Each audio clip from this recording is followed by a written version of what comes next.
So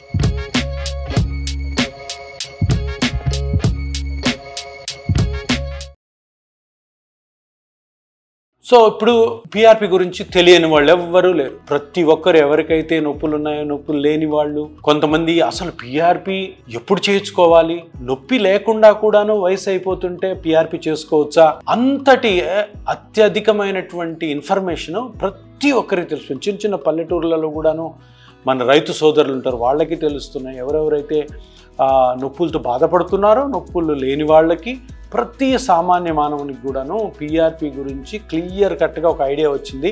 ఏం idea అంటే operation అవసరం లేకుండా మనము ఈ జాయింట్ పెయిన్స్ని, స్పైన్ పెయిన్ని, షోల్డర్, ఇతరత్ర ఏ జాయింట్ పెయిన్ అయినా కూడా హ్యాపీగా ఇంజెక్షన్ తోటి బయటపడచ్చు.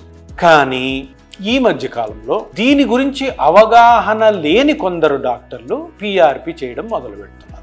ఇది ఎందుకు జరుగుతుంది అంటే, ఇప్పుడు పిఆర్పిని మనము ఇపియాన్లో 2017లో స్టార్ట్ చేశాము. దాని తర్వాత చాలామంది డాక్టర్లు నా దగ్గర నేర్చుకున్నారు. తర్వాత చాలామంది డాక్టర్లు నా దగ్గర నేర్చుకోకుండా కూడాను ట్రీట్మెంట్ స్టార్ట్ చేశారు. ఈ నేర్చుకోని వాళ్ళు బ్లైండ్గా ఏదో మీ దగ్గర కొంచెం బ్లడ్ తీసుకొని ఆ బ్లడ్ని ప్రాసెస్ చేసి ఆ సెల్స్ని ఎక్స్ట్రాక్ట్ చేసి గుడ్డిగా ఎక్కడో ఒక దగ్గర వేసేస్తే మోకాలు కానీ షోల్డర్ జాయింట్ కానీ కంప్లీట్గా రికవర్ అయిపోతుంది అన్న అపోహలో ఈ ట్రీట్మెంట్లు చేస్తున్నారు. ఈ ట్రీట్మెంట్లు అన్నీ కూడా ఫెయిల్ అవుతాయి. ఎందుకంటే వాళ్ళకి ఐడియా లేదు. ఇది ఎందుకు వాళ్ళు చేస్తున్నారంటే, ఇప్పుడు పిఆర్పి కిట్స్ అని ఉంటాయి. ఈ పిఆర్పి కిట్స్ ఏం చేస్తాయంటే, ఆ కిట్స్ అమ్ముకునేవాడు ఉంటాడు కదా, కంపెనీ వాడు ఏం చేస్తాడంటే, వాడు వెళ్ళి, సార్ సుధీర్ సార్ చేస్తున్నారు కదా, ఏం లేదు సార్, సింపుల్, పేషెంట్ దగ్గర కొంచెం బ్లడ్ తీసుకోండి, అది నేను ఒక మిషన్ ఇస్తాను, నేనే చూపిస్తాను ఎట్లా చేయాలో, తర్వాత సెల్స్ని తీసుకోండి, ఆ మోకాల్లో సూది పెట్టి వదిలేయండి సార్, మొత్తం అదే చూసుకుంటుంది. 100% అబద్ధం. పిఆర్పి మ్యాజిక్ కాదు, మంత్రం కాదు. పిఆర్పి అన్నది ఒక ప్రాసెస్, ఒక నాలెడ్జబుల్ ప్రాసెస్. వివేకవంతమైన ఆ ట్రీట్మెంట్లో ఎంతో రీసెర్చ్ చేసిన డాక్టరు ఈ పిఆర్పి చేస్తేనే దానికి మంచి ఫలితాలు వస్తాయి. ఇప్పుడు కొంత ప్రజల్లో కొంచెం అపనమ్మకం స్టార్ట్ అవుతుంది. ఎందుకంటే అరే, నేను మా ఇంటి దగ్గర ఉన్న ఒక డాక్టర్ దగ్గర నేను పిఆర్పి చేసిన పని చేయట్లేదు అని నా దగ్గరికి వస్తుంటారు. ఎప్పుడు ఆ పనులు చేయకండి. ఎందుకంటే మీరు పిఆర్పి చేసుకోవాలనుకుంటున్నారు, మీకు జాయింట్ పెయిన్స్ ఉన్నాయంటే తప్పకుండా ఇపియాన్కి రండి, ఇపియాన్కి ఫోన్ చేయండి, అంత ఇన్ఫర్మేషన్ కనుక్కోండి. ఎవరైనా నాతో మాట్లాడాలనుకుంటే మా డాక్టర్స్తో మాట్లాడండి.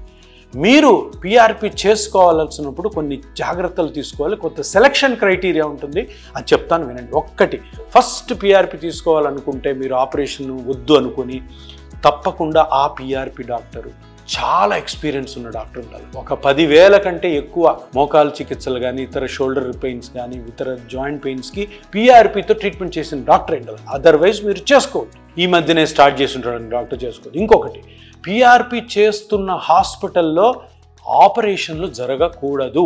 ఇది ఎందుకు చెప్తున్నానంటే, ఆపరేషన్ చేసే డాక్టర్కి ఎప్పుడు కూడాను ఆపరేషనే చేయాలనిపిస్తుంది. వాళ్ళు పిఆర్పి ఎందుకు చేస్తారు? ఆ పిఆర్పి చేస్తానమ్మా మీరు అడుగుతున్నారు కదా, పిఆర్పి కానీ ఫెయిల్ అయితే నేను సర్జరీ చేస్తానంటారు. అటువంటి డాక్టర్ దగ్గరికి వెళ్ళొద్దు, పిఆర్పి చేసుకోవద్దు.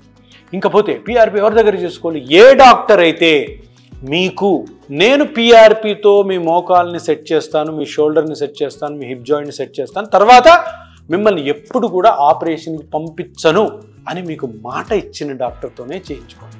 అంతేగాని నేను ఇది చేసిన తర్వాత మళ్ళీ ఆపరేషన్ చేస్తాను వద్దు.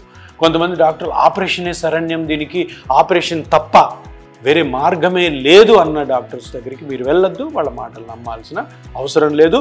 ఆపరేషన్ లేకుండా ఎన్నో ట్రీట్మెంట్స్ ఉన్నాయి. దాంట్లో అత్యున్నతమైన ట్రీట్మెంట్ ఈ పిఆర్పి ట్రీట్మెంట్.